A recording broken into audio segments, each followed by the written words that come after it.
लोखींच्या संपादकीमध्ये मी महेश दणके आपलं सर्वांचं स्वागत करतो। आजच्या संपादकीयचा विषय आहे देशामध्ये भारतीय जनता पार्टी आणि काँग्रेसमध्ये आरक्षणावरून वाजणार। काल सुद्धा आपण याच संदर्भामध्ये एक व्हिडिओ केला होता, जे आरक्षण विधेयक लोकसभेमध्ये मांडलं होतं। ते लोकसभेमध्ये मांडलेलं विधेयक नामंजूर झालं आणि त्याचं खापर फोडण्याचं काम भारतीय जनता पार्टीने काँग्रेस पक्ष व इंडिया आघाडीवर केलेला आहे। आणि काँग्रेस पक्ष हा महिलांच्या आरक्षणाच्या विरोधामध्ये अशा पद्धतीचा गाजावाजा किंवा काँग्रेसला बदनाम करण्याचं काम या माध्यमातून त्यांनी सुरू केलेलं आहे। म्हणजे जे विधेयक नामंजूर झालेलं आहे, खरं म्हणजे 2/3 बहुमत भारतीय जनता पार्टी किंवा सत्ताधारी पक्षाकडे नव्हतं, त्याच्यामुळे हे विधेयक नामंजूर होणार असंच हे कोणालाही वेगळं सांगण्याची गरज नाही।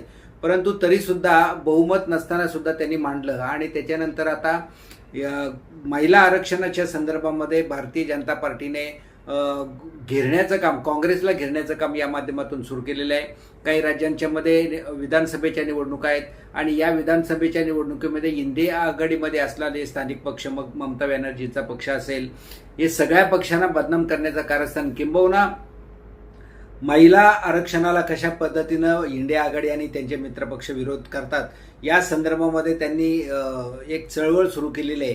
आणि त्याचाच भाग म्हणून काही दिवसांमध्ये उभ्या देशामध्ये भारतीय जनता पार्टी विरुद्ध काँग्रेस अशा पद्धतीचं वातावरण, अशा पद्धतीची वाद प्रतिवाद झाल्याचं आपल्याला पाहायला मिळेल। आणि त्या दृष्टिकोनातून या आरक्षणाच्या संदर्भामध्ये खरं म्हणजे हे आरक्षण 2023ला मंजूर झालं होतं।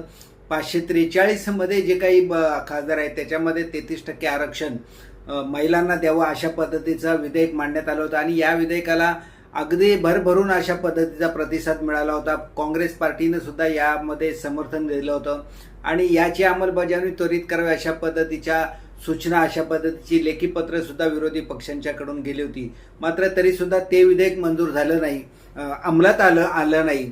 भारतीय जनता पार्टीने ते खरं म्हणजे ते अंमलात आणायला होतं। मात्र आता जे विधेयक मांडलं ते केवळ महिला आरक्षण म्हणून विधेयक नव्हतं, तर महिला आरक्षणाच्या विधेयकाच्या सोबतच जे काही विधानसभा आणि मतदारसंघाची पुनर्रचना, म्हणजे लोकसभा असेल, विधानसभा असेल, या मतदारसंघाची पुनर्रचना त्याच्यामध्ये घुसवण्याचं काम केला।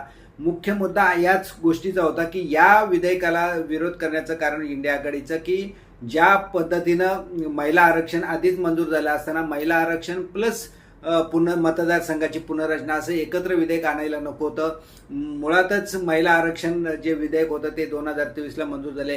ही भूमिका काँग्रेस पार्टीची होती, इंडिया आघाडीची होती आणि काँग्रेस पार्टीला किंवा इंडिया आघाडीला बदनाम करण्यासाठीच जाणीवपूर्वक बहुमत नसताना हे विधेयक आणलं आणि या माध्यमातून महिला आरक्षणाला कशा पद्धतीचा इंडिया आघाडीचा, काँग्रेसचा विरोध आहे हे दाखवण्याचं काम आगामी काळामध्ये कर्तव्य या दृष्टिकोनातून हे विधेयक त्यांनी या ठिकाणी सादर केलं, जे नामंजूर झालं।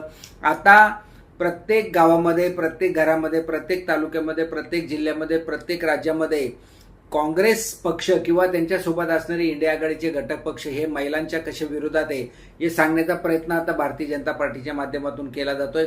2 दिवसापूर्वी हे विधेयक नामंजूर झाल्यानंतर प्रत्येक ठिकाणी मोठ्या पद्धतीनं आंदोलनं करून काँग्रेस कसे महिलांच्या विरोधामध्ये हे सांगण्याचा प्रयत्न केलेला आहे। आगामी काळामध्ये याची धार अधिक तीव्र होण्याची शक्यता आहे आणि प्रत्येक ब्लॉक स्तरावर, अगदी बूथ स्तरावर सुद्धा शहरांच्या मध्ये भारतीय जनता पार्टी महिला आरक्षणाच्या विरोधामध्ये काँग्रेस कशी अशा पद्धतीचं आंदोलन करेल आणि हे महिला आरक्षण हे खऱ्या अर्थानं आधीच मंजूर झालं होतं, त्याची अंमलबजावणी न करता राजकीय डाव साधण्याचा प्रयत्न भारतीय जनता पार्टी करते अशा पद्धतीचा आरोप घेऊन काँग्रेस सुद्धा रस्त्यावर उतरण्याचा प्रयत्न करेल। त्याच्यामुळे आगामी काळामध्ये मोठ्या प्रमाणामध्ये भारतीय जनता पार्टी विरुद्ध काँग्रेस किंवा भारतीय जनता पार्टी विरुद्ध ज्या ठिकाणी इंडिया आघाडीचा घटक पक्ष पॉवरफुल असेल त्या ठिकाणी तो पक्ष, अशा पद्धतीचे राज्यांच्या मध्ये वाद प्रतिवाद झाल्याचं आपल्याला पाहायला मिळेल आणि तशा पद्धतीची तयारी भारतीय जनता पार्टीकडून करण्यात आलेली आहे।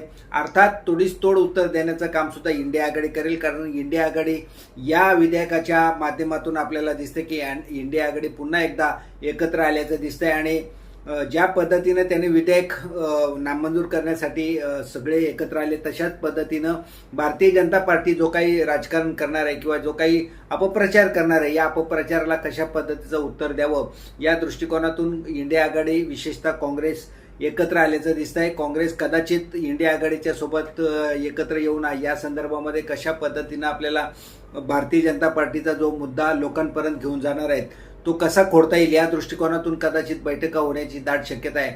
मात्र काँग्रेस स्तरावर सुद्धा अशा पद्धतीचं या संदर्भामध्ये भारतीय जनता पार्टीच्या विरोधामध्ये जो काही प्रचार भारतीय जनता पार्टी काँग्रेसच्या विरोधात करेल तो काँग्रेसच्या विरोधातला प्रचार खोडून काढण्याचं काम काँग्रेसचे कार्यकर्ते करतील या दृष्टिकोनातून कदाचित काँग्रेसचे कार्यकर्ते किंवा काँग्रेसचे प्रदेश स्तरावरचे नेते सुद्धा या संदर्भामध्ये प्रशिक्षण घेऊन कार्यकर्त्यांना प्रशिक्षित करतील अशा पद्धतीची अपेक्षा आहे असं वाटतं. त्याच्यामुळे आणि मुळातच भारतीय जनता पार्टीला हे माहिती होतं की हे विधेयक नामंजूर होणार आहे, मात्र त्याचं खापर काँग्रेस पार्टीवर कसं पडायचं या दृष्टिकोनातून त्याची व्यूहरचना आधीच तयार झालेली असेल.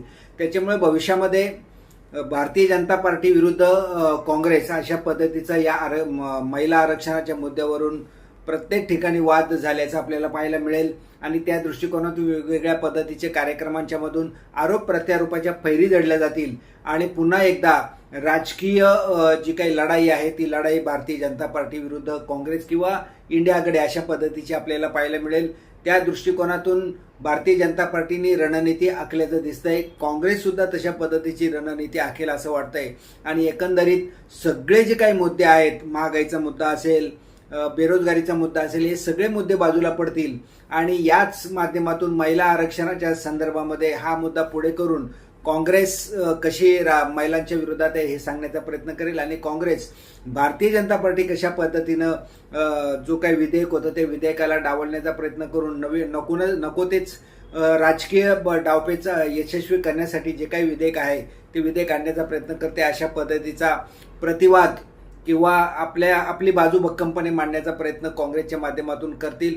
त्याच्यामुळे आगामी काळामध्ये राज्यामध्ये, देशामध्ये, जिल्ह्यामध्ये, तालुक्यांच्या मध्ये अगदी ठिकठिकाणी भारतीय जनता पार्टी महिला आरक्षणाच्या विरोधामध्ये काँग्रेस आहे हे सांगण्याचा प्रयत्न करेल. तर काँग्रेस या संदर्भामध्ये आपले स्पष्टीकरण देण्याचा प्रयत्न करेल आणि या माध्यमातूनच वाद प्रतिवादाच्या पैऱ्या प्रत्येक ठिकाणी फिरायला सुरू होतील, पैरी झाडायला सुरू होतील आणि याच माध्यमातून काँग्रेस आणि भारतीय जनता पार्टी यांचे थेट राजकीय लढाई, ज्याला शीतयुद्ध आपण कदाचित म्हणू शकतो तशा पद्धतीचे, मात्र ते धगधगते शीतयुद्ध असेल आणि या माध्यमातून एकमेकांवर कुरघोड्या करण्याचा प्रयत्न दोन्ही पक्षांच्या माध्यमातून होईल.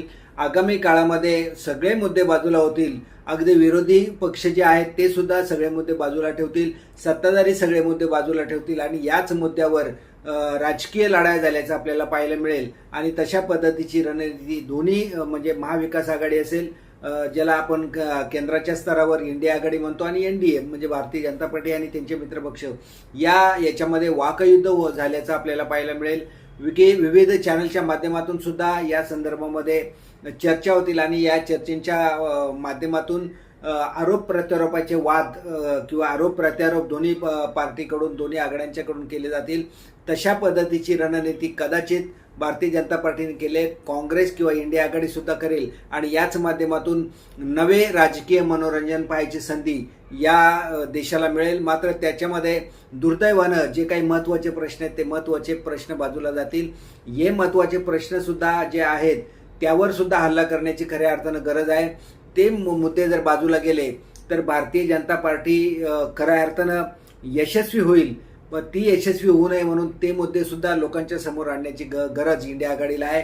इंडिया आघाडी या माध्यमातून सुद्धा लोकांच्या समोर जाताना जे काही सत्ताधारी पक्षाने जी काही आश्वासनं दिली होती निवडणुकीच्या काळामध्ये असतील, ती निवडणुकीच्या काळामधली आश्वासनं कशी पूर्ण करू शकली नाही हे जर सांगण्याचा प्रयत्न करण्यामध्ये जर काँग्रेस आघाडी यशस्वी झाली तर भारतीय जनता पार्टीला फार मोठी किंमत आगामी काळामध्ये चुकवावी लागेल. तर त्या दृष्टिकोनातून इंडिया आघाडी आज विधेयकाच्या संदर्भामध्ये जशी एकत्र आली तशा पद्धतीची कायमस्वरूपी एकत्र राहील का हे पाहणं भविष्य काळामध्ये, आगामी काळामध्ये कशा पद्धतीच्या घडामोडी होतात याच्यावर अवलंबून आहे. तुर्तास एवढंच. आपल्याला या संदर्भामध्ये काय वाटतं याही प्रतिक्रिया आम्हाला निश्चितच कळवा.